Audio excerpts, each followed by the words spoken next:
इस ऑर्डर की मुझे इतनी खुशी थी क्योंकि एक बच्चे ने मुझे अपनी मम्मा के लिए ऑर्डर दिया था। आजकल लड़के इतना इतना ज़्यादा अपने बच्चे मम्माओं को, अपनी अम्मा को, अपनी माँ को इतना स्पेशल फ़ील करवाता है, अच्छा लगता है।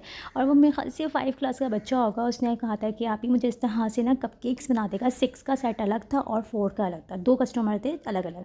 मैं बच्चे की बात बताती हूँ क्योंकि जब हम छोटे थे स्कूल में, हमें इतना ज़्यादा सेंस नहीं था कि मदर्स डे भी कुछ होता है।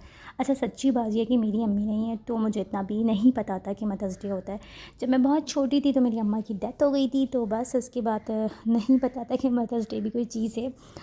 पर जब मैं स्कूल के बाद आप कॉलेज जाते हैं या आप लेट आपका जो अब स्कूल होता है यानी कि 9 मैट्रिक, उसमें थोड़ा-थोड़ा मुझे पता चला कि अच्छा ओके फ़ाइन, क्योंकि आपकी फ्रेंड्स होती हैं वो अब मतलब कार्ड्स बना रही होती थी, कुछ इस तरह से चीज़ें करती थी।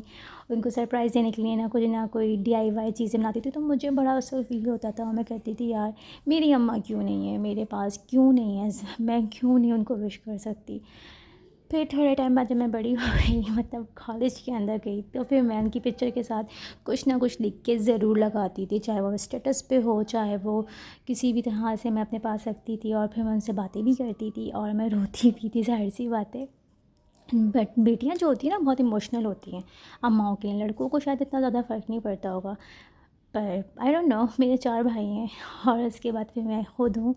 तो जब मेरी 18 मंथ्स की थी, आई गेस 2 इयर्स की होने वाली थी, तब अम्मा की डेथ हो गई थी। और उसके बाद फिर मुझे तो पता ही नहीं था कि माँ क्या होती है, क्या बॉन्डिंग होती है। पर जब आप बड़े होते हैं ना, फिर वो सारा बचपन आपको याद आता है। बचपन तो गुज़र जाता है पर आप जब जैसे-जैसे आपका टाइम आगे बढ़ता है, अब आगे ज़िंदगी में बहुत सारी मुश्किलात फ़ेस करनी पड़ती, तो हर उस मुश्किल में अम्मा बहुत बहुत याद आती हैं। सम टाइम तो रोना भी आ जाता है। और फिर मैं कहती हूँ ये माँ होना बहुत ज़रूरी है। अगर सिर्फ माँ भी हो ना, आप सर्वाइव कर जाते हैं। अम्मा के बगैर ना मतलब अधूरी लगती है। मैं कभी उनको प्यार से अम्मी कहती हूँ क्योंकि मेरे भाई अम्मी कहते थे, और कभी जब मुझे बहुत लाड आता है ना तो मैं उनको अम्मा कह के मुखातिब करती हूँ, जबकि वो इस दुनिया में नहीं है। पर जब भी मैं उनके लिए कुछ लिखती हूँ, मैं लिखती हूँ मेरी प्यारी माँ, मेरी प्यारी अम्मा। तो मैं थोड़ी सी इमोशनल हो रही हूँ।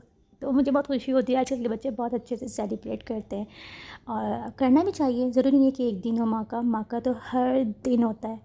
क्योंकि काफ़ी टाइम हम यही सुनते आ रहे हैं कि माँ का कोई एक दिन नहीं होता, माँ का तो पूरा साल होता है। ऑफ कोर्स होता है, माँ तो माँ होती है, माँ का तो कोई नेमो बदल हो ही नहीं सकता इस दुनिया में। तो अगर एक दिन हम अच्छे से प्यार से उनको विश कर दें और इस तरह की सरप्राइज़ गिफ्ट्स उन्हें करें, तो माँ तो बस माँ है ना, वो हर छोटी-छोटी चीज़ों में ही खुश हो जाती है। तो ये था मेरी प्यारी सी स्टोरी जो मैंने आपके साथ शेयर करी। आप लोग भी डीएम कर सकते हैं। फॉर अल्लाह हाफ़िज़।